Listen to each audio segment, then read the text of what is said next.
பக்ரைனில் நடைபெற்ற போட்டியில வென்று நாடு திரும்பிய சென்னை கண்ணகி நகர் கார்த்திகாவின் வீட்டுக்கு சென்று தமிழிசை அவருக்கு வாழ்த்தும் தெரிவிச்சிருக்காங்க. அப்போது தமிழ்நாடு அரசு கார்த்திகாவுக்கு 25 லட்சம் ரூபாய் பரிசு வழங்கியுள்ளதாகவும் அந்த பரிசு தொகையை இன்னும் அதிகமாக கொடுத்திருக்க வேண்டும் அப்படின்னு தெரிவிச்சிருக்காங்க.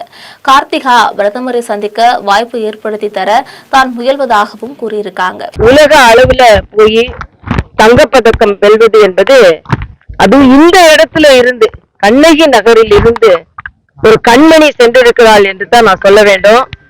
அவளுக்கு எனது மனமார்ந்த பாராட்டுகளை தெரிவித்து அவளை ஊக்கப்படுத்தி கொண்டிருக்கின்ற அவரோட கோச் பேர் என்ன, ராஜன் அவர்களுக்கும் பயிற்சியாளருக்கும் எனது வணக்கத்தை நான் தெரிவித்துக் கொள்கிறேன். அதே மாதிரி அவங்க அம்மா அப்பா சகோதரி எல்லாரும் அவங்களுக்கு ஊக்கத்தை கொடுத்திருக்கிறார்கள். அதற்கு எனது பாராட்டுகள்.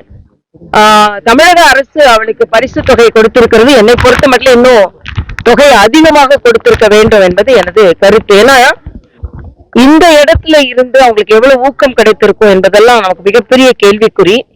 அவங்க வீடை பார்த்து நான் ஏற்கனவே சொன்னேன், விருதுகளுக்கு இந்த வீடு சின்ன வீடா இருக்கு, இந்த விருதுகள் வைப்பதற்காக எனக்கு பெரிய வீடு வேணும் போல இருக்கே அப்படின்னு அந்த அளவிற்கு அவள் சேவை செய்து கொண்டிருக்கிறாள். இந்த நாட்டோட பெயரை உயர்த்தி பிடித்திருக்கிறாள்.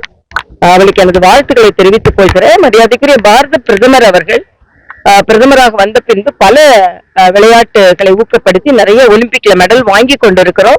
அதனால அவளுக்கு எல்லா விதத்திலும் வாழ்த்தையும் தெரிவித்து பிற்காலத்துல பிரதமரை சந்திப்பதற்கும் ஒரு வாய்ப்பை ஏற்படுத்தி தருவதற்கு நாங்கள் முயற்சி செய்வோம்.